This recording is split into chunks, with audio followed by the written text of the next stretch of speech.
Assalamualaikum warahmatullahi wabarakatuh. Nama saya Vicky Indrajita dari kelas 11 TKR 3 nomor absen 37. Kali ini saya akan menjelaskan materi tentang sistem suspensi, getaran dan kualitas mengendarai. Dalam subjek getaran dan kualitas mengendarai mobil terdapat istilah sprung weight, yaitu berat mobil yang ditumpu oleh pegas suspensi. Yang kedua, unsprung weight, yaitu berat aksel dan bagian-bagian yang terletak di antara roda-roda dan pegas. Catatan: semakin besar sprung weight, semakin baik kualitas mengendarai. 2. Getaran pada mobil. Pitching adalah getaran yang mengakibatkan ujung depan dan belakang mobil bergerak di sekitar titik berat dari kendaraan mobil. 2. Rolling, yaitu gerakan yang mayun ke samping. 3. Bouncing, yaitu gerakan yang ke atas dan ke bawah.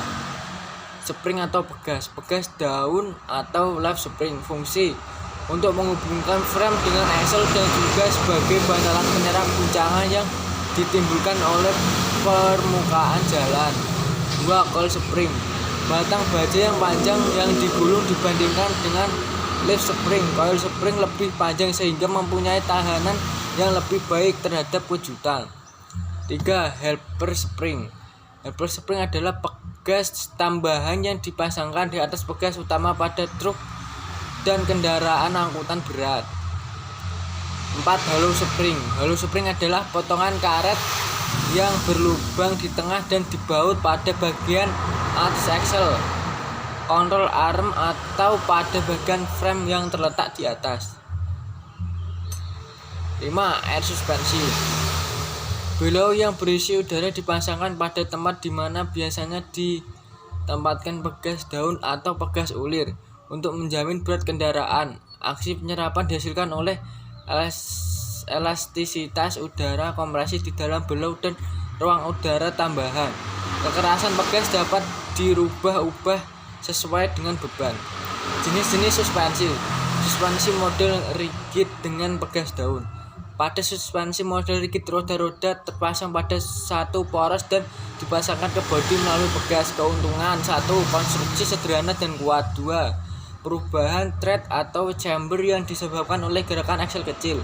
Kerugian: 1. Kualitas mengendarai serta stabilitas kemudi kurang. 2. Kecenderungan terjadi gerakan horizontal. Suspensi model rigid dengan pegas ulir. Suspensi model independen. Pada suspensi model independen, roda kiri dan kanan tidak dipasangkan pada suatu poros, melainkan pada masing-masing aksel, sehingga bekerja sendiri-sendiri dalam menyerap guncangan atau disebut chain action. Keuntungan: 1. Kualitas model lebih baik. 2. Memiliki kemampuan singgung jalan yang lebih baik atau road holding. Kerugian: konstruksi rumit. Macam-macam suspensi independen. 1. Wishbone tipe using coil spring. 2. McPherson tipe. 3. Wishbone tipe using torsion bar spring. 4. Swing tipe. Model wishbone dengan bekas coil. Konstruksinya: upper arm, lower arm, knuckle membentuk segi 4 dengan coil spring dan shock di tengahnya.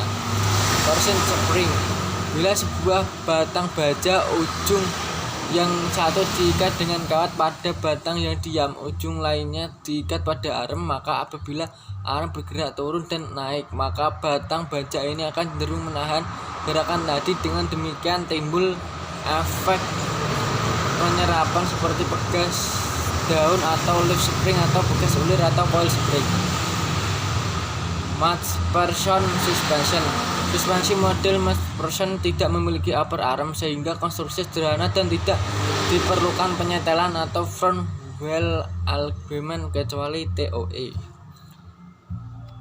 Shock absorber atau peredam gejok. Fungsi pegas adalah untuk mencegah tumbukan yang diterima oleh roda diteruskan ke bodi kendaraan, tapi tanpa adanya peredam kejut jalannya kendaraan menjadi buruk. Shock absorber berfungsi untuk menyerap kelebihan elastisitas pegas yang cenderung berayun-ayun. Prinsip kerja shock absorber atau peredam kejut. Jenis aksi langsung atau direct action tipe. Pada peredam kejut mengerut piston di dalam silinder meluncur dan mendorong minyak yang ada di bawah piston.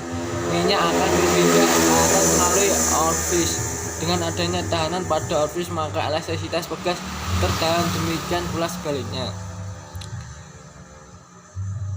Jenis ducarbon shock absorber. Jenis ini berisi gas tekanan tinggi yang memiliki sifat peredam yang sangat stabil.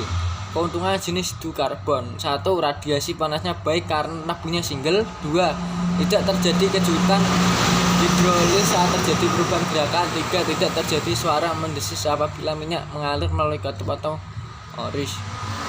Stabilizer. Fungsi untuk mencegah kendaraan melayang pada saat belok.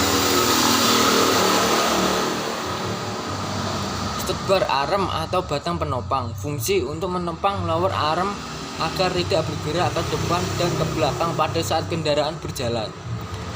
Suspensi belakang model rigid bekas ulir.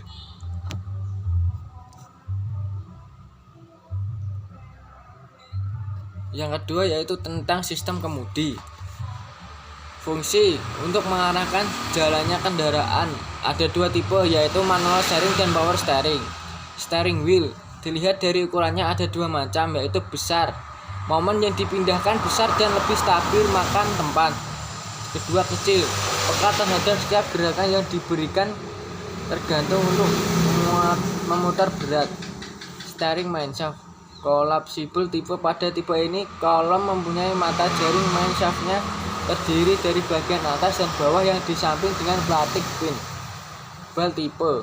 Pada tipe ini, kolomnya terdiri dari dua bagian atas dan bawah yang disambung dengan bal bearing. Steering gear ratio yaitu jumlah putaran roda kemudi dibagi jumlah putaran steering shaft. Fungsi untuk mengatur arah roda depan dan memperbesar momen perbandingan gigi pada steering gearbox.